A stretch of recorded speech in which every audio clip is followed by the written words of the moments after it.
के लिए चौथा अध्याय शुरू किया। और पहले 3 श्लोकों में कर्मयोग की परंपरा बताकर ये कहना चाहते हैं कि भाई ये कर्मयोग आज की बात नहीं है, ये सृष्टि के आरंभ से ही है। हाँ, बीच में इसके जानकार लोग कम हो गए, इसलिए ये एक प्रकार से लुप्त जैसा हो गया। इसको मैं अब तुम्हें दोबारा कह रहा हूँ। और दोबारा किस लिए कह रहा हूँ कि तुम मेरे सखा हो और मेरे भक्त भी हो, इसलिए ये अत्यंत उत्तम रहस्य है, ये मैं तुम्हें कहता हूं। तो इस तरह से भगवान ने ये तीसरा श्लोक अभी कहा और उसमें मार्मिक बात से आज ये शुरू हुआ। तो यह मार्मिक बात में मूल रूप से भगवान ने ये बात भी कही कि भाई मनुष्य मात्र को पहले ये अनुभव करना है कि मैं क्या हूं। तो इसके भगवान ने शुरू में गीता जी की शुरुआत भी वहीं से की, दूसरे अध्याय के 11वें से 30वें श्लोक में विवेक का वर्णन किया। तो अपनी सत्ता का अनुभव सभी को है, सब प्राणियों को है। सत्ता का अनुभव अपना है, मैं हूं ऐसा। इसीलिए तो एक कुत्ता भी अपनी गली में दूसरा कुत्ता आ जाए तो वो गुर्राता है। कुत्ता देख कुत्ता गुर्राया, मैं बैठा हूं, फिर तू क्यों आया। तो ये मनुष्यों में भी अगर यही बात है तो फिर हम भी पशुओं की तरह ही हो गए। इसलिए भगवान कहते हैं कि मनुष्यों को इस पर विचार करना चाहिए। ये जो विवेक मनुष्यों को विशेषता से दिया है, इस पर विचार करने की योग्यता भी है, अधिकार भी है। तो कर्मयोग में भी इस बात का जो विवेक का महत्व है, ये विशेषता से मनुष्य में होने के कारण ही भगवान इस विषय में ये बात कहते हैं। ये विवेक भगवत प्रदत्त है, इसको विवेक कहते हैं और निज ज्ञान भी कहते हैं।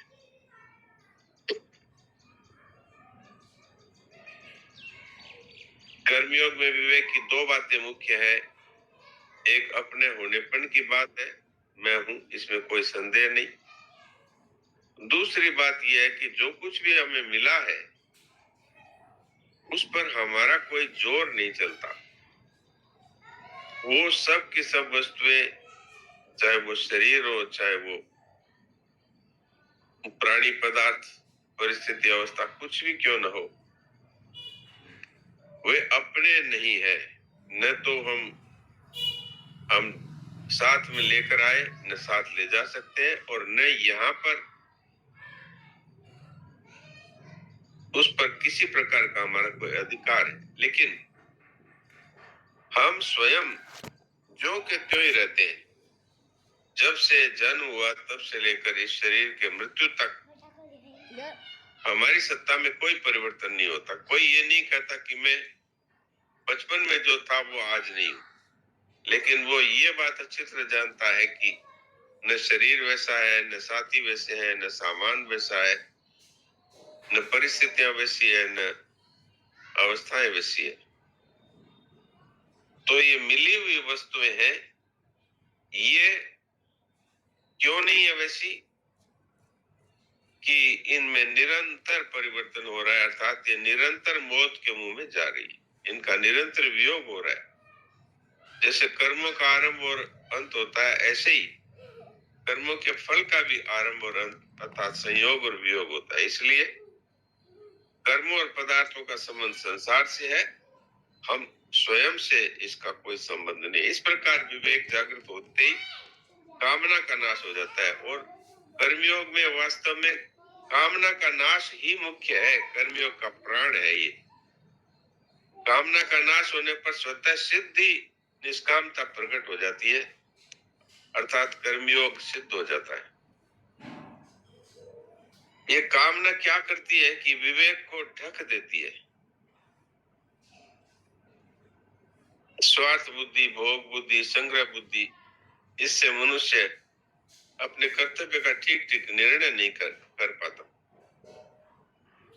और इसमें जब जैसे जैसे उलझता है, फिर इसको बुद्धि से सुलझाना चाहता है, और बुद्धि भी उसी जाति की है। इसलिए वर्तमान परिस्थिति को बदलने का उद्योग करता है। ये दुख आ गया, इसको, इस परिस्थिति को मैं बदल दूं। अब परिस्थिति को बदलना हमारे हाथ में नहीं है, लेकिन इस परिस्थिति के कारण से सुखी दुखी होना अथवा न होना, ये हमारे हाथ में। तो बाहरी परिस्थिति कर्मों के अनुसार बनती है, कर्मों का फल है। इसी से धनवान की परिस्थिति है, निर्धन की परिस्थिति है, निंदा स्तुति की परिस्थिति है, आदर निरादर की परिस्थिति है, लाभ हानि की परिस्थिति है, स्वस्थता और रोगी होने की ये परिस्थिति है। ये हमारे हाथ में नहीं है, लेकिन इसमें सुखी दुखी होना ये हमारे हाथ में है। हम होना है तो हम होए, और नहीं होना है तो हम नहीं होए। तो सुखी दुखी होना मूर्खता का फल है, महाराज जी यहाँ पर बता रहे। तो कैसे इसका भोग न करें और इसका सदुपयोग करें। परिस्थिति तो मन के विरुद्ध भी आएगी और मन के अनुकूल भी आएगी। तो मन के अनुकूल परिस्थिति अर्थात हमें धन की प्राप्ति हो गई, अथवा हमारे मन के अनुकूल पदार्थों की प्राप्ति हो गई, उस समय में इसका सदुपयोग क्या है? ये उदारता है इसका सदुपयोग। हमारे पास अधिक धन आ गया तो जिनके पास धन की कमी है अथवा निर्धनता है, उनकी सेवा करना। हमारे पास विद्वत्ता है तो जिनके पास में शिक्षा की कमी है, उनको शिक्षा देना। जिनके पास में वस्त्र इत्यादि की कमी है, उनको वस्त्र इत्यादि देना। ये है सुखमयी परिस्थिति का सदुपयोग। और दुखमयी परिस्थिति का सदुपयोग क्या है कि हमने कोई न कोई कामना की थी, उससे हमने कोई पाप किया होगा, उसी का फल ये दुख रूप परिस्थिति आई है। इसलिए अब हम इच्छा नहीं करेंगे किसी प्रकार की, तो ये दुख रूप परिस्थिति का सदुपयोग। तो मनुष्य यदि परिस्थितियों का सदुपयोग करे तो सुगमता पूर्वक संसार बंधन से मुक्त हो सकता है। संसार का संबंध इसीलिए जुड़ा रहता है कि वो सुखमय परिस्थिति में सुख भोगता है और दुखमय परिस्थिति में दुख भोगता है, अर्थात दुखी होता है। तो ये मूल बातें आई है। महाराज जी कहते हैं कि अभी से ये दृढ़ विचार कर ले कि आने जाने वाली परिस्थिति से संबंध जोड़कर चिंता शोक करना ये साधक का काम नहीं है। इसलिए अब ये गलती हम नहीं करेंगे। विवेक की पूर्ण जागृति होने पर भी कर्मयोगी में एक क्षमा करें, विवेक की पूर्ण जागृति नहीं होने पर भी कर्मयोगी में एक निश्चयात्मिका बुद्धि होती है। इसकी बड़ी महिमा है। निश्चय ये है कि हमें तो ये संसार के जड़ पदार्थों से संबंध विच्छेद करना है, संसार के सुखों को भोगना नहीं है, केवल सेवा करनी है। ये निश्चयात्मिका बुद्धि होने से फिर मनुष्य वो कर्मियों का आचरण करके और इस संसार के प्राणी पदार्थों से अपना संबंध विच्छेद कर सकता है, अर्थात ममता और कामना का नाश हो सकता है। इसमें हम सब स्वाधीन है, कोई पराधीन नहीं है। ये बात महाराज जी ने कही। इसके बाद चौथा श्लोक है, उसमें भगवान ने ये कहा कि भाई मैंने सृष्टि के आरंभ में सूर्य को उपदेश दिया, वही मैं आज तुम्हें उपदेश दे रहा हूं। तो अर्जुन के मन में स्वाभाविक जिज्ञासा हुई कि आप तो वसुदेव जी के यहाँ अभी आप जेल में आप प्रकट हुए अथवा आपका जन्म हुआ, तो आपने सूर्य को ये उपदेश कैसे दिया? तो भगवान ने ये बात बताई कि भाई मैं ये जानता हूं, जितने भी जन्म हुए सबके, वो सारे के सारे मैं जानता हूं, तुम नहीं जानते। अवतार का रहस्य भगवान प्रकट करते हैं। बहुनी में व्यतीतानि जन्मानि तव चार्जुन तान्यम वेद सर्वाणि न तो वेद परंतप।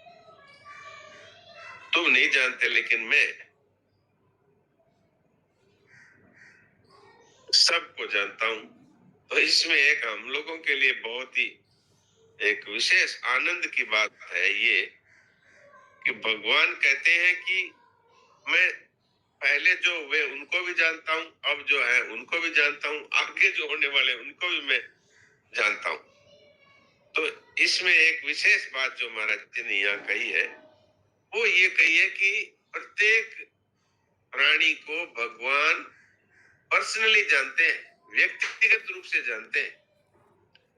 तो ये कितनी एक आनंद की बात है कि हम भगवान की नजर में हैं, अर्थात भगवान हमको जानते हैं अच्छी तरह और व्यक्तिगत रूप से जानते हैं। आज संसार में भी यदि किसी के किसी मिनिस्टर से जानकारी हो जाए तो वो दुनिया में कहता फिरता है कि मैं फला फला मंत्री जी को जानता हूं और उससे अपनी बड़ी महानता समझता है। लेकिन तीनों लोगों के महान ईश्वर और हम जैसे तुच्छ जीव को व्यक्तिगत रूप से जानते हैं। सिर्फ जानते ही नहीं है, हमसे प्रेम करते हैं। अब हमारी तरफ से प्रेम मिले इसकी उनको एक तरह से प्रतीक्षा है, ऐसा कहा जा सकता है। तो भगवान है, उनको किसी चीज की कमी नहीं है, लेकिन एक चीज की कमी है कि प्रेम है, उसकी कमी है। प्रेम की भूख है उनको। तभी तो अनपढ़ गोपियों की गुलामी करते और उनके एक छाछ की छछिया पर नाचते। तो प्रेम की जो भूख है वो भगवान में है।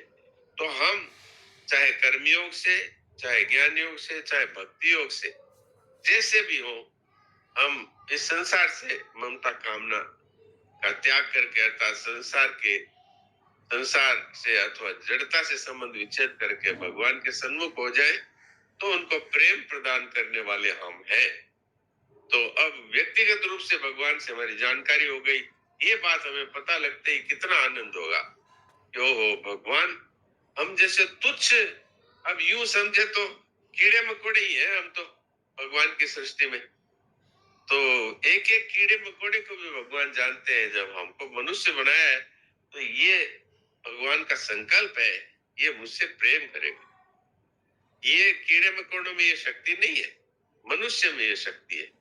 तो अब हमें आज और इसी क्षण से खूब आनंद में मग्न हो जाना चाहिए कि हम भगवान की दृष्टि में हैं और भगवान हमको व्यक्तिगत रूप से जानते हैं। तभी तो संतों की कथाओं में आता है, नारद जी भ्रमण करते हुए पृथ्वीलोक पर विचर रहे थे और वहां पर एक किसान से मिले, उनके यहाँ आव भगत हुई और बहुत आव भगत, बहुत श्रद्धा थी। तो नारद जी साधु वेश में थे, वो तो नारद जी को नहीं पहचानता था। तो कह दिया, हाँ भैया तुम्हें कुछ चाहिए तो बताओ। तो उसने कहा महाराज कई साधु महात्माओं से मैं बता चुका हूं, अभी तक कुछ हुआ ही नहीं। क्या? मेरे एक संतान नहीं है। तो नारद जी ने कहा अच्छा ठीक है, मैं नारद हूं और मैं भगवान से जाकर कहूंगा और फिर अब की बार आते टाइम बताऊंगा। तो नारद जी ने जाके भगवान से कहा, वो फला फला गांव में वो किसान रहता है, उसका नाम बताया। भगवान तो पर्सनली सबको जानते हैं। ओ अच्छा अच्छा, वो उसके तो भाई 7 जन्मों में भी संतान नहीं है। तो अब नारद जी सोचे भी अब उसको मैं जाके क्या कहूं। तो 1-2 साल उधर गए ही नहीं। फिर उधर से एक बार निकले तो देखा कि उसके तो झोपड़ी के आगे 2-3 बच्चे खेल रहे। तो जिज्ञासा पूर्वक उसके यहाँ गए। उसने बड़ा भगत की, बड़ा सम्मान किया, प्रणाम किया, आसन दिया और फिर महाराज मैं आपकी क्या सेवा करूं, जल दिया, आपके लिए प्रसाद बनवाता हूं। नारद जी ने कहा सारी बात ठीक है, पर तू ये बता ये बच्चे किसके हैं? बोले तो आपकी कृपा है, संतों की कृपा है महाराज, मेरे ही बच्चे हुए। तो नारद जी बड़े आश्चर्य में पड़ गए, ये कैसे हुआ? तो बताया कि एक महात्मा जी इधर से निकले थे, उनकी मैंने मेरी आदत के अनुसार उनको मैं झोपड़ी पे लाया, मेरे जैसा भी मेरे पास है वैसा मैंने उनको प्रसाद पवाया और फिर जाते टाइम उन्होंने कहा बोलते रहो क्या चाहिए। तो मैंने वही बात कही, संतान चाहिए। तो उन्होंने अपनी झोली में से राख की चुटकी निकाली, एक चुटकी आकाश की तरफ फेंक करके कहा कि एक, फिर दूसरी फेंकी 2, फिर तीसरी फेंकी 3 और कहा जा तेरे 3 संतान हो गए। तो चले गए और सब प्रति वर्ष मेरे एक एक संतान हो गए। नारद जी भागे विष्णु जी के पास, महाराज जी ये मेरी बेइज्जती करवानी थी क्या आपको? तो बोले कि क्या हुआ? तो वो बात बताई। अरे उसकी ये बात है भाई, भाई हमारे विधान में उसके 7 जन्म भी संतान होने का कोई योग नहीं था। उसका ऐसा ही अपराध बना हुआ था, उसकी पत्नी का गर्भपात हुआ था उसके द्वारा। तो अब कैसे हो गया? बोले देख मैं हूँ भक्तों के अधीन नारद जी, ओहो भक्तों में ये पावर है, आप भी अगर ये करते तो मुझे तो संतान देना ही पड़ता था। तो ये बात है, तो व्यक्तिगत जानते हैं तभी तो इतनी बात है। भूमंडल में कितने प्राणी है? क्षमा करें मैंने समय ज्यादा ले लिया। नारायण नारायण। किसी का कोई प्रश्न हो तो विचार करें।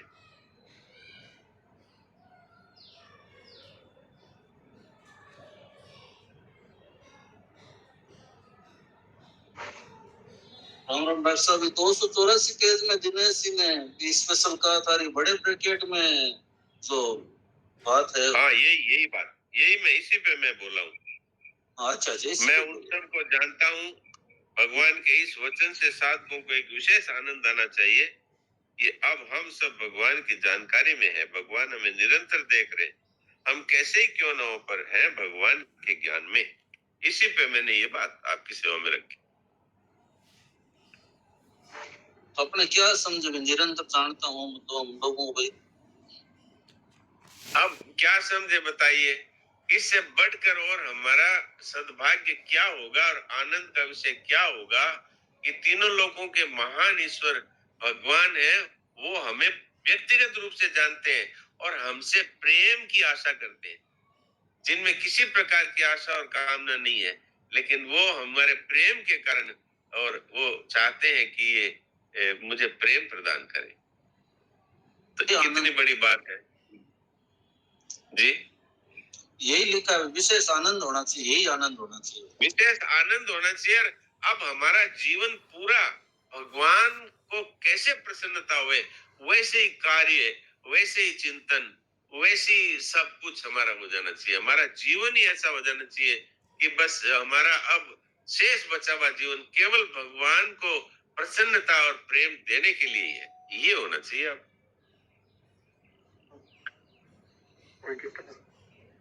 विक्रमचंद जी म्यूट खोला है, कुछ पूछना है क्या? हाँ प्रणाम डॉक्टर साहब।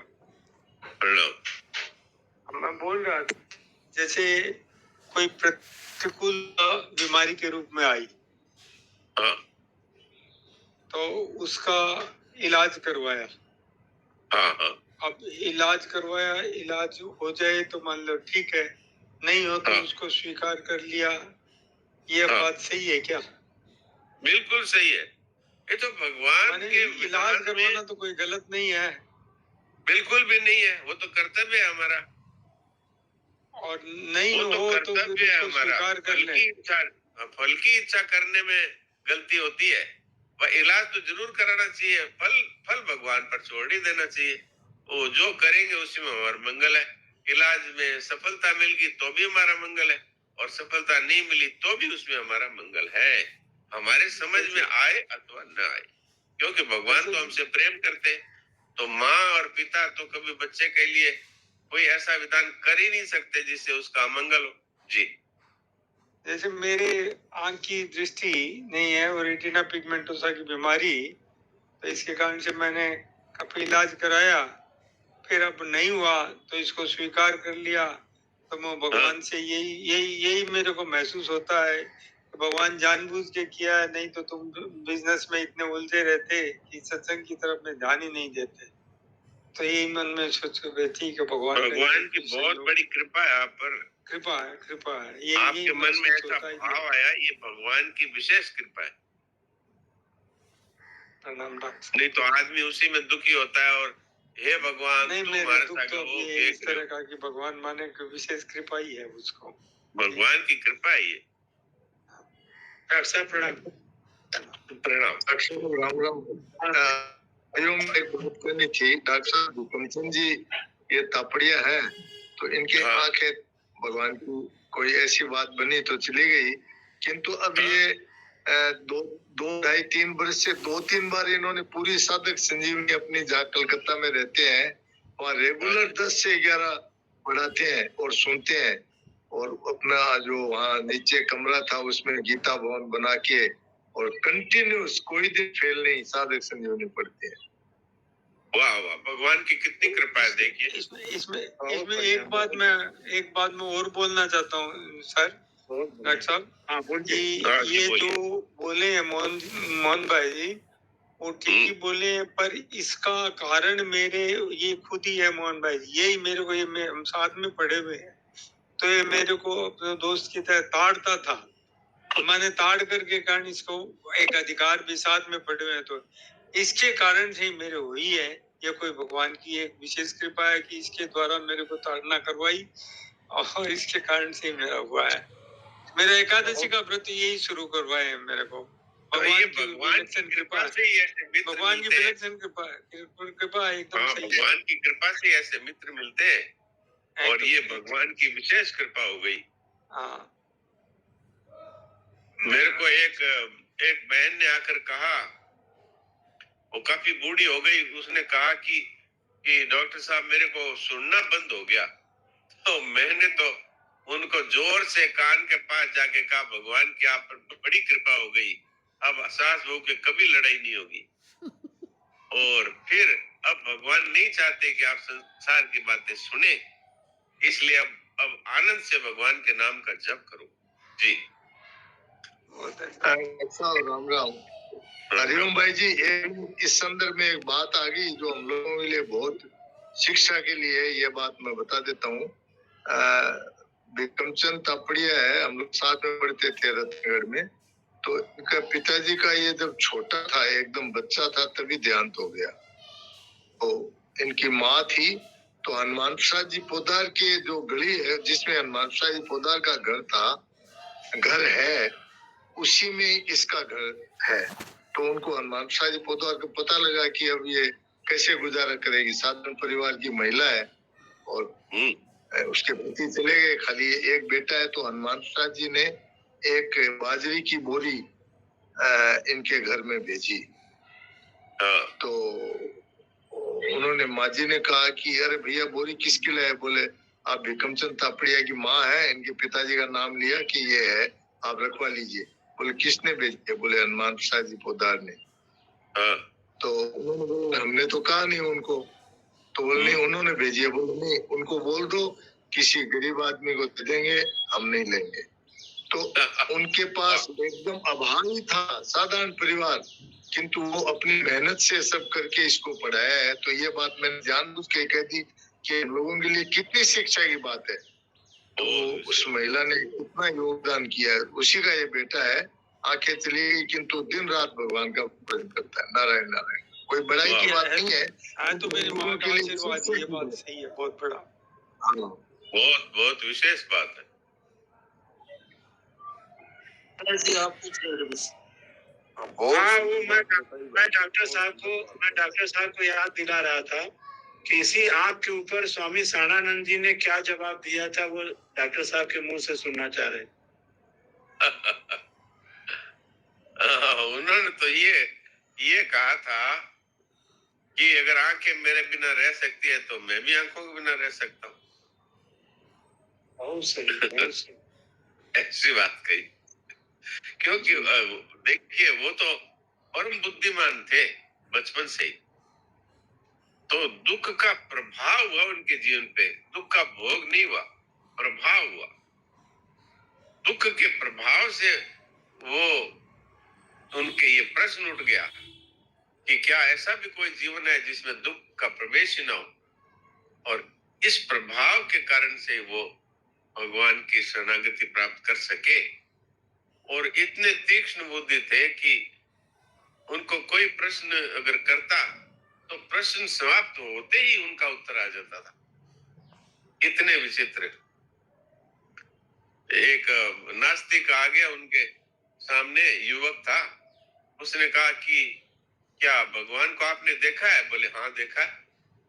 बोले हमको दिखा सकते हैं? बोले हाँ दिखा सकते हैं। तो बोले कहाँ है? बोले तुम्हारे पीछे खड़े। तो वो घूम गया, बोले पीछे तो नहीं है। और बोले तुम्हारी पीठ किधर है?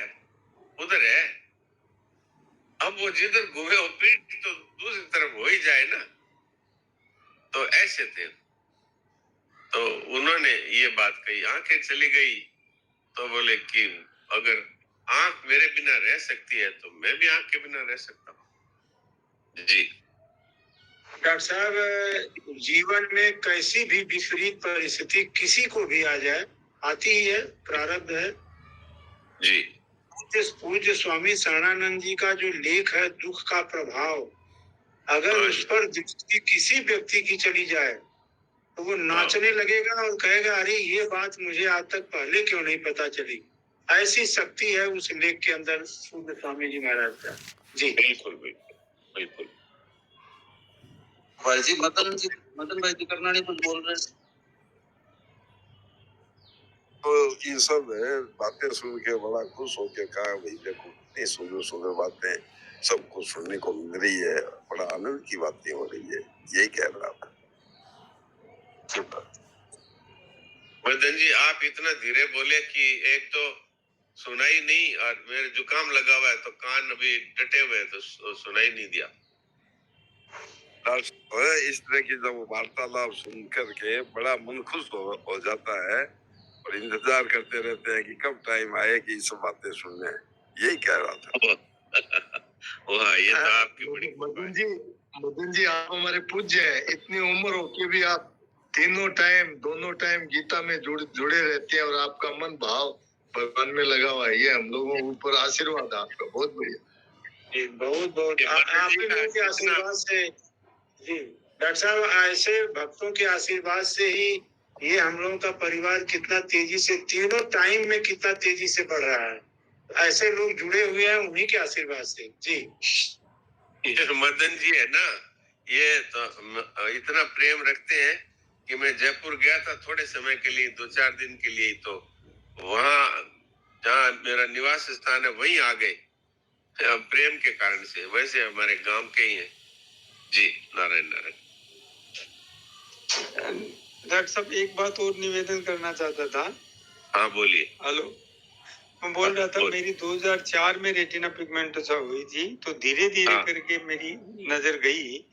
तो मैं करीबन मैंने 2011-12 में मेरे ये महसूस होने लग गया। डॉक्टर साहब बोल दिए थे कि तुम्हारी नजर पूरी खत्म हो जाएगी धीरे धीरे। तो मेरे को ऐसे महसूस होने लगा मेरे लिए तो दुनिया अंधेरी है, क्या है वो। उस टाइम में मेरे को दिखाई देता था, सेंटर विजन था। तो मैं कल्याण में एक लेख पढ़ा था, सूरदास जी कहते हैं हे भगवान तू कितने दयालु है, तेरी दया का कोई हिसाब नहीं है। मुझे स्वस्थ शरीर दिया, मुझे हाथ पैर सब अच्छे दिमाग दिए, अच्छे मैं कान से सुन सकता हूँ, नाक से सूंघ सकता हूँ, मुंह से खा सकता हूँ, अच्छे वचन बोल सकता हूँ। एक आंख ही तो नहीं दी और बाकी तो सभी कुछ दिया, एक आंख ही तो नहीं दी। ये पढ़कर के मेरे मन में इतना विचार आया कि अरे बाबा हमारे पास तो अभी तक सभी कुछ है, अब जा रही है धीरे धीरे, क्या करूँ। माने भगवान वास्तव में ये चीज कि भगवान जो दिया उसकी तरफ में दृष्टि नहीं जाती है, नहीं दिया एक चीज उसके पीछे में ही दृष्टि जाती है। ये भाव मेरे मन में बहुत बड़ा हुआ। उसके बाद में मेरे आंख का दुख है, अरे यार भगवान क्या क्या दे रखा है, इसको अगर याद करें तो कोई सीमा ही नहीं आनंद की। बिल्कुल बिल्कुल ये है, ये पॉजिटिव बात। विक्रमचंद दुखी नहीं हुआ। मेरी बहुत बार इनसे बात होती है, बोले कि मेरे को बिल्कुल दुख नहीं है। जब सूरदास जी की ये बात कल्याण में पड़ी उसके बाद में इसका दुख खत्म। ये है विचार इसका। ये देखिए संतों की कृपा हो गई, भगवान की कृपा हो गई, भगवान की कृपा हुई, सत्संग से दिखा दी अपने आप सब चीज दिखा दी है। ये प्रत्यक्ष उदाहरण है कि सत्संग से दुख का नाश तत्काल होता है। जी जी नारायण नारायण नारायण नारायण। डॉक्टर साहब ऐसी बातें सुनते हैं तो कितनी प्रेरणा मिलती है कि हमारे साथ कुछ भी हो जाए तो जो मिला है उसको देखें, जो नहीं मिला है उसको छोड़ दें। हाँ जो मिला है उसके लिए भगवान को धन्यवाद दें। जी। मतलब ये व्याख्यान भी होने जरूरी है ताकि हमें प्रेरणा मिल सके कि ऐसे भी सोच सकते हैं हम। कई बार होता है ना, हम हाँ। उसी की तरफ देखते रहते हैं, हमें पता ही नहीं लगता कि हमें मिला क्या है। जो नहीं मिला है सिर्फ दृष्टि उसी की तरफ जाती है। बिल्कुल तो बिल्कुल। बहुत सुंदर आज की ना ये जो चर्चा हुई, बहुत सुंदर, बहुत प्रेरणादायी। सभी डॉक्टर साहब प्रणाम। काशी में एक महापुरुष ने एक बात कही थी, वो इसी संदर्भ में है कि हमारे हाँ। जितने करण शरीर में लगे हुए हैं, ये समाज, संसार, परिवार के ऋण मुक्ति के लिए मिला हुआ है। तो जो हाँ। करण काम नहीं कर रहा है, किसी कारण से उसमें प्रकृति से प्रतिबंध लग गया, तो ये हाँ। समझना चाहिए कि उस करण का ऋण हमारा समाप्त हो गया, अब उसका ऋण मेरे पास है ही नहीं। तो ये देखने की दृष्टि अगर भाई की नहीं है, तो ये ऋण इनका मुक्त हो गया, बाकी ऋणों पे भगवान का भजन चालू रखना चाहिए। प्रणाम। बिल्कुल सही कह रहे हो आप, सही। ये बहुत बढ़िया सोचा ये। डॉक्टर साहब, एक वो क्या बात थी जो स्वामी जी महाराज कह रहे थे न, किसी को लकवा मार गया फिर भी उसके जबान से राम राम, वो राम वाला नाम निकल रहा था और कोई नाम नहीं निकल रहा था। हाँ, ये महाराज जी ने कहा था कि ये राम नाम इतना सरल है कि वो लकवा हो गया, जीभ में कुछ नहीं बोल सकता था, लेकिन फिर भी इतना बोल सकता था। ये भगवान के नाम की विशेषता है। राम का नाम बहुत सरल है। कृष्ण नाम बोलने में थोड़ी कठिनता होती है। भगवान कृष्ण टेढ़े हैं, राम जी सीधे हैं, तो राम का नाम सभी ले सकते हैं। जी। स्वामी जी महाराज कई बार विनोद में कहते थे ना, कृष्ण भगवान टेढ़े भी है, नाम भी थोड़ा टेढ़ा, राम जी सीधे भी है, नाम भी सीधा है। नाम भी सीधा है, बिल्कुल बिल्कुल। विनोद में कहते थे। ठीक, बिल्कुल बिल्कुल। किसी ने कोई बात रह गई हो, कोई पूछनी हो तो पूछ लेने, तो समय हो गया पद भजन सुनने का। तो हाँ, मैं तो करीब करीब 14 मिनट हो गए ऊपर। राम राम। हाँ जी, राम राम। हाँ राम राम। हमें कैसे महसूस हुआ कि हमको भगवान की प्राप्ति हो गई है? आपको कैसे पता लगता है कि पेट भर गया है? और फिंगर सेंटर दूसरे से पूछते हैं क्या डॉक्टर साहब कि मेरा पेट भर गया क्या? सही बात। ऐसे जब सब प्रकार के दुखों की निवृत्ति हो जाए, हर समय चित्त प्रसन्न रहे और किसी प्रकार के सुख दुख वियोग संयोग में किसी प्रकार की हलचल न हो, तो ये अपने आप ये स्वयं संवेद स्थिति है। क्योंकि जिनको भगवान प्राप्त हो गए वो तो ये कहते नहीं कि मुझे प्राप्त हो गए, और कहें तो भी वो अपने अनुभव को व्यक्त नहीं कर सकते।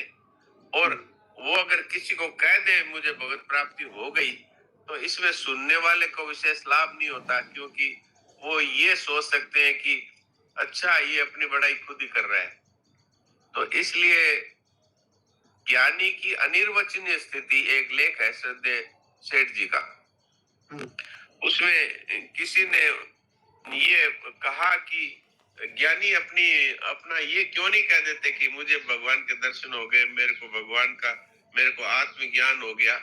तो वही लेख उसी पे लिखा गया है कि ज्ञानी यदि ये कह दे कि मुझे प्राप्ति हो गई, तो जो अश्रद्धालु है वो कहेंगे कि अच्छा ये है देखो भगवत प्राप्त पुरुष अभिमानी। और अगर वो ये कह दे अभी तक प्राप्ति नहीं हुई, तो वो ये सोचेंगे कि ये 50 वर्षों से 40 वर्षों से सत्संग में लगा हुआ है, साधन में लगा हुआ है, इसको ही नहीं हुई तो हमें काहे की होगी। और वो ये कह सकता नहीं कि मुझे प्राप्ति हुई नहीं, क्योंकि ये बोलने से असत्य हो जाएगा। इसलिए ये स्वयं संवेद्य स्थिति है। तो ये उसके लक्षण बताए हैं मैंने आपको संतों से जो सुना है वो, कि किसी प्रकार का जीवन में दुख नहीं रहता, और ऐसे पुरुष के पास में जाकर कोई बैठता है तो भी उसके शांति मिलती है पास में बैठने से भी, और जिसको हमसे किसी भी प्रकार का स्वार्थ का संबंध नहीं रहता, और जिससे प्रश्न पूछने से पहले ही समाधान होने लगता है उसकी बातों से। हमने तो पूछा ही नहीं, उन्होंने हमारे प्रश्न का उत्तर दे दिया बिना पूछे ही अपनी बात में ही। तो समझना चाहिए कि ये तत्व के महापुरुष है। जी ठीक, राम राम। डॉक्टर साहब, एक सत्संग में सुना था 3-4 दिन पहले स्वामी जी के, जयपुर में ही हो रहा था वो। तो स्वामी जी को यही प्रश्न पूछा गया, स्वामी जी ने कहा कि बीकानेर की मिश्री कैसी है, आप इसका मिठास बताइए। हाँ बताइए। कैसे की है, मिठाई जैसी है, उसका भी आप नहीं बता सकते। तो जो भगवत प्राप्ति हो गई वो अनिवर्तनीय है, बता ही नहीं सकता वो। हाँ जी, हाँ जी, ये तो अनुभव साध्य वस्तु है। जी बिल्कुल आपने ठीक कहा।